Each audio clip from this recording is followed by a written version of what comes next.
Hello. Thank you for joining us. I just want to ask you, how has 2013 been for you, and what's your outlook on 2014? Well, thanks for having me.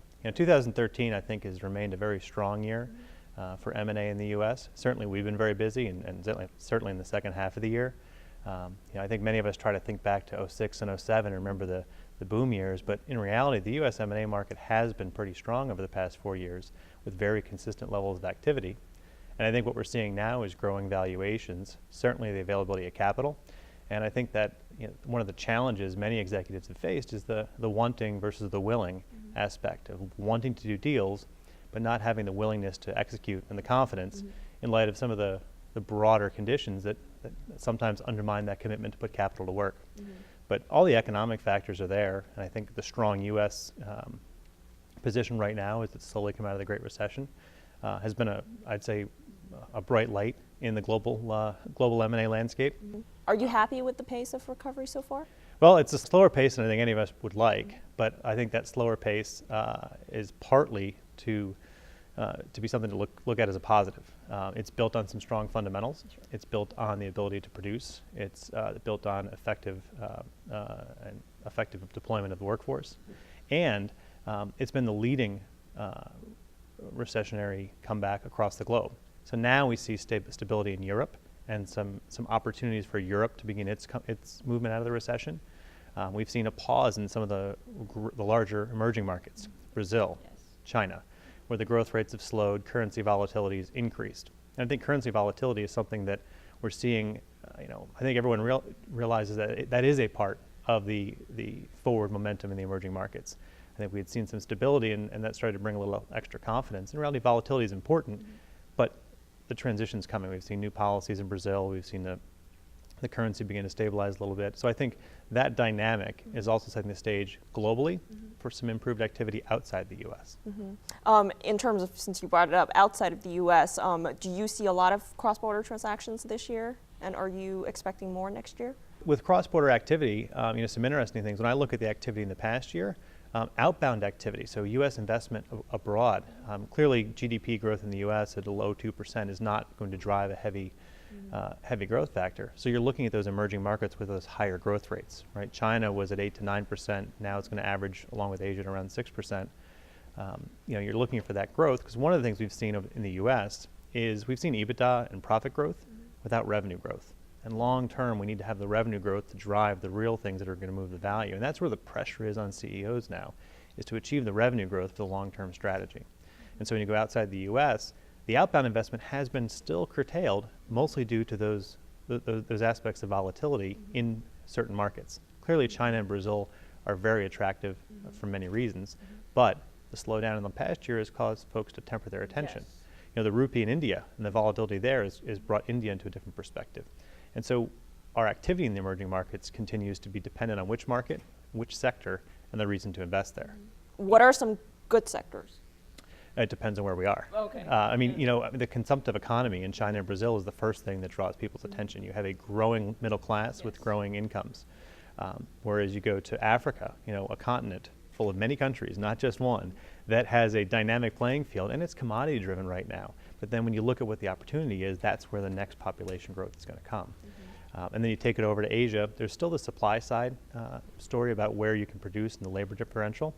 But that's not the only story. And a lot of really it is about where is the consumption and the demand growing.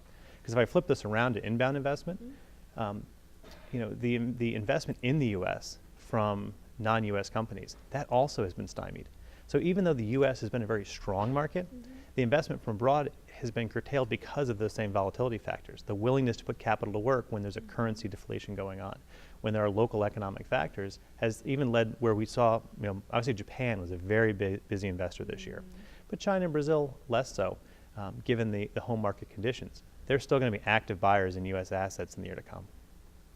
Looking for just the U.S., do you think there's anything the policymaker could help out? Well, tapering is a popular starting discussion. Today. And in my view, tapering is something that we all see coming. Obviously, tapering has an effect on interest rates, which has an effect on borrowing. the cost of capital, certainly debt capital right now, is so cheap. And companies are borrowing because they can. The terms are great, the availability is there, the capital's there. We have no shortage of capital to put to work right now. Cash on balance sheets, high equity valuations, and debt. When do you think we'll go back to a normal environment? Normal as in cost of borrowing is normal again. You know, that's a tough one to predict. I will freely admit that Bernanke is much smarter than this than I am. But looking forward, you know, I'm amazed we've been in an extended period of zero interest for as long as we have. I honestly am. I mean, you look at the effect that has on the economy and what it creates in terms of necessary fiscal policy to support it. You know, I can see us being in a slightly higher interest rate environment through the second half of next year.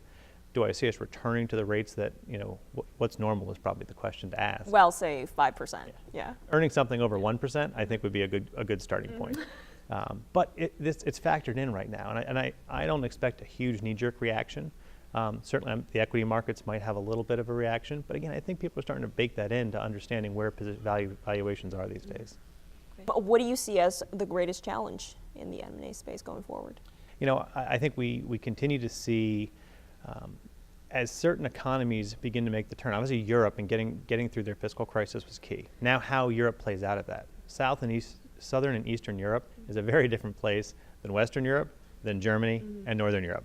So the dynamics of their economic trajectory out of their recessionary period is going to be dependent on how those different parts of Europe respond. Clearly Germany is the strongest country right now, but there are distressed businesses that need to be funded, need to wean off the government support and create opportunities for investment because it is obviously a strong and developed consumer market. Now, continued volatility in currencies is going to be something that I think deal makers are revisiting in terms of how they navigate. We know investment in developing markets is important. We know currency volatility is not something that's going to necessarily remain stable. So how do we navigate that and build that into our longer term investment model, understanding that you can have a depreciation in an investment in the short term, but over the long term that's the right strategy to pursue.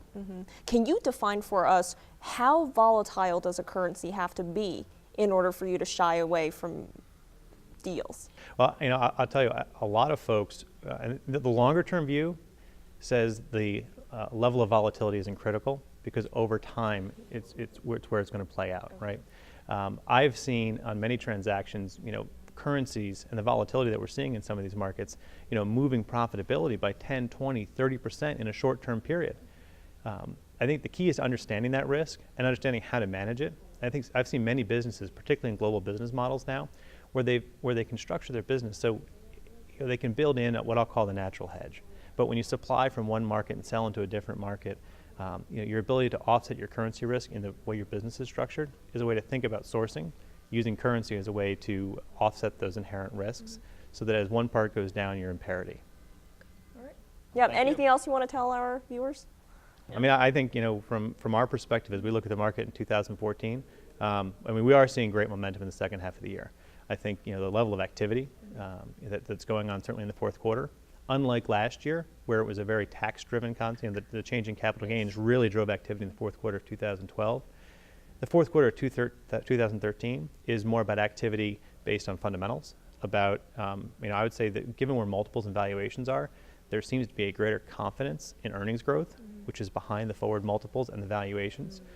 The ability to deliver the value that's been created over the past 4 years as companies have restructured and built more value into their own business models.